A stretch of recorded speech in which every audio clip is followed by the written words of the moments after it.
Hello, everyone. This is Tom Fox. I'm the Compliance Evangelist, and I'd like to welcome you to this special 5-part episode on ethical culture. This 5-part podcast is sponsored by Affiliated Monitors. Founded in 2004, Affiliated Monitors provides professional independent integrity monitoring and ethics and compliance assessments nationally and internationally and across almost all industries. With its knowledge of effective ethics and compliance programs and cultures, Affiliated Monitors is respected for its work as the corporate monitor on matters ranging from multinational corporations to small and mid-sized companies and even individuals. Having served in over 700 monitorships, no one has more experience as an independent monitor than the team at Affiliated Monitors. For more information on how an independent monitor can help improve your company's ethics and compliance programs, visit our podcast series sponsor, Affiliated Monitors, at www.affiliatedmonitors.com.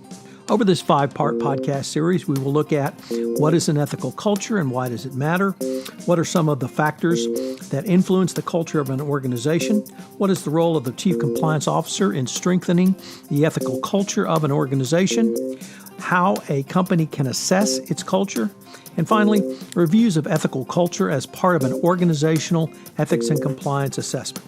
I'm joined by Vincent DiCiani, the founder and CEO of Affiliated Monitors, and Eric Feldman, the Senior Vice President at Affiliated Monitors.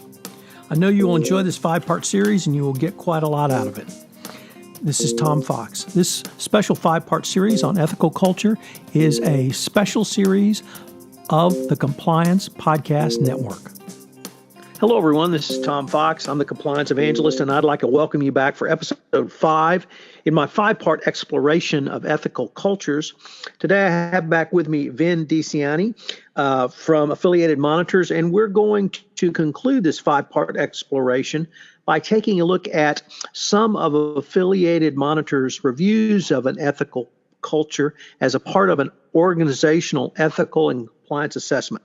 So with that somewhat tongue-tied and twisted introduction, Vin, thank you and welcome back to the podcast. Thanks, Tom. So Vin, let's just hop right into it, and let me ask you, what areas or indicators does Affiliated Monitors assess around an ethical culture? So, it's a very interesting sort of profession to be in, right? To being an outsider going into an established organization to look at their culture, right? And so you have to have sort of a framework for what you're looking at. And oftentimes that involves, starting with the program itself. What does the compliance program look like? And does it meet the sort of the foundational tenets of a good program? Is it educational? Does it have a process for detection? And is there some type of remediation when something is found? So you're looking at that, structure, but then diving in to see not only what the program looks like, but then looking at what they're doing for training to educate their staff. Are they really touching on the elements of the parts of education that the staff, it's meaningful to them in their positions.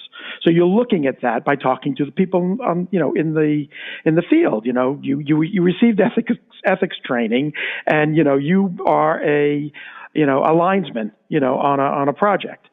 And so you're getting ethics training on antitrust, and that kind of stuff. And so it's not necessarily meaningful to those people as to what and how compliance applies to them. But we're looking at that in depth. The detection pieces, hotlines and communications, are people comfortable using a hotline? That's an important element of an assessment. All of those kinds of things. And then the last one, and I think this one is the one that's the most important, when we talk about culture and, the effectiveness of compliance program and that kind of thing, and that is accountability and enforcement. So some companies have very strict, disciplinary processes for dealing with ethics violations. And then you find out, and this is again, sometimes through the third party's efforts, they're meaningless. that there is no, effective disciplinary process, or it's not fair, it's not objective, it's not balanced. It's a program that doesn't necessarily fulfill its obligations. So when you're looking at culture, you're looking at those sort of foundational elements, and then, as we've talked about, you're looking at all of the other sort of holistic pieces around an ethical culture. The recruiting process, the performance metrics, the communications process, internal controls, and those kinds of things. We do that. That's what an assessment by an independent is looking at. So I hope that helps. Eric, Vin, you have now said in a couple of different podcasts something very similar, which I've written down as, is there institutional fairness? You have commented several times about the importance of people being treated fairly. You've talked about fairness in, obviously, discipline, but also in promotions, in compensation, in those that may be in an inside group as opposed to an outside group. Who gets to even talk to senior management? That seems to be a theme that you feel is extremely important. I do. And I again, if you're talking about culture, you're talking about people, right? And people and how they perceive things and how they perceive their role and how they perceive people above them. And again, above them being the senior leaders, and are the senior leaders being fair? Or is there a perception of, if you're on the inside, you do well, and if you're not on the inside, then you don't do well?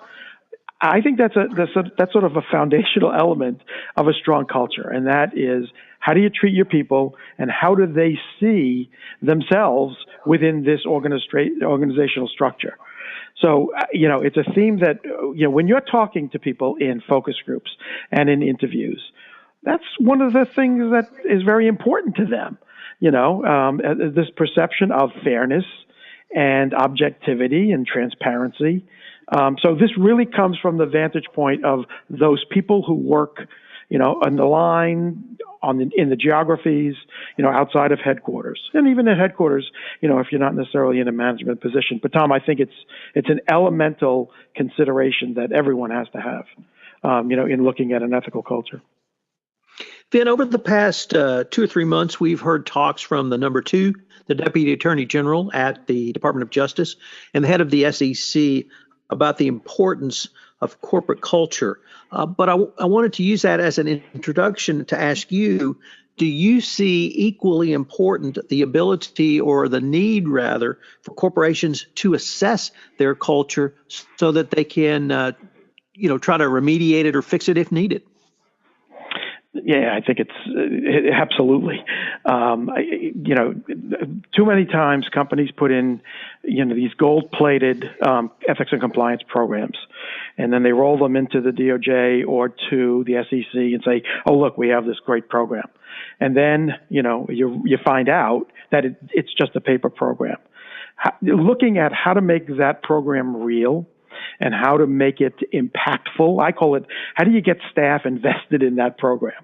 And you do it, through all of the kinds of things that we've been talking about: education, detection, those kinds of things, and remediation. That type of assessment, as we've talked about previously, sometimes is very difficult for a company to do itself. That sometimes there's a sort of a false facade that they find, within this culture. And it's not necessarily, a lot of depth, or they go into a survey or whatever they're trying to do to assess with, sort of an expectation of what their finding is going to be before they actually do the survey.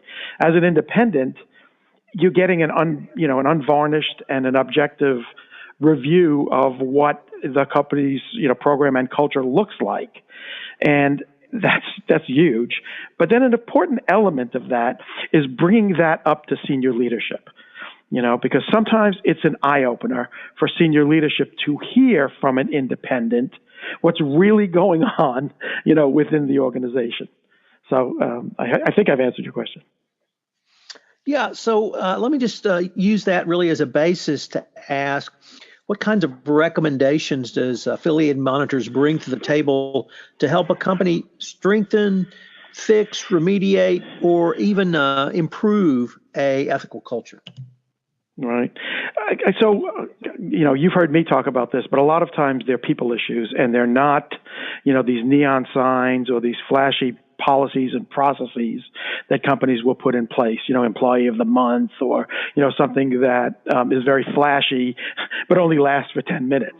If you're going to make cultural change, you have to do it in a way that is effective, that really touches people, and it's not just the flavor of the month kind of thing. So a lot of times the recommendations we make are not necessarily you need to create a new policy or you need to buy, a new piece of equipment. They're much more, learn about your people, learn about what's important to them. Get them involved in the compliance and ethics culture. Have them speak up, at a meeting by them, leading a discussion on an ethical moment. Have them participate in the creation of a policy or the training that's going on. You're spreading the word, and you're bringing more people involved. Getting more people involved in that culture. It can't be just a push down, to people. It has to be a part of their everyday existence. That's, one of the recommendations that we would make typically. I mean, there's many more, but that's one. I think the other one that I can't, emphasize this enough is accountability. If there are violations, if there are serious violations of an ethics policy of the company, be it conflicts of interest or code of conduct, and nothing is done about it, everybody knows about that, right? And so it diminishes all of the efforts that have gone into creating this, this program and, trying to have an ethical culture, and then you don't do anything to enforce it when something serious happens. It's a futile exercise. Well, Vin, unfortunately, we're near the end of our time, but I've been visiting today with Vin DiCiani, and we've been taking a look at Affiliated Monitor reviews of an ethical culture as part of an organizational and ethical and cultural assessment. This concludes our 5-part series, but frankly, I cannot wait to explore some of these topics in much greater detail, so I look forward to continuing the conversation, Vin. Thank you, Tom. I agree. It's a very fertile area. Hello, everyone. This is Tom Fox again. I hope you've enjoyed this episode in my 5-part exploration of ethical culture with Vin DiCiani and Eric Feldman from Affiliated Monitors, who is the sponsor of this series. I hope you'll join us again for our next episode. This special 5-part series on ethical culture is a part of the Compliance Podcast Network.